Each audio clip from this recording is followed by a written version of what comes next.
ГСП онлайн. Городские новости сейчас. Суббота, 15:00. Антикафе «Джуманджи». В стенах этого небольшого, но уютного помещения встретились любители поэзии. В непринужденной обстановке за чашкой чая свои стихи читают 9 ухтинских авторов. Идея мероприятия, как это часто бывает в творческой среде, возникла спонтанно.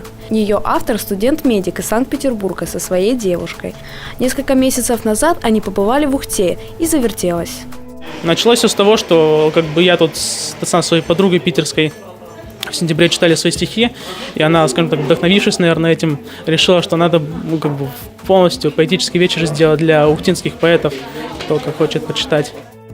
Мероприятие долго откладывалось из-за отсутствия свободного времени у молодых людей. Все поэты учатся или работают, но в середине декабря им наконец удалось встретиться. Любители поэзии читали свои произведения, а также отдали должное знаменитым классикам. При этом в обоих случаях главное – озвучить не слова, а понять замысел создателя. Всегда, когда я читаю свои стихотворения, я словно проникаю в прошлое, в то время, когда были написаны эти строки.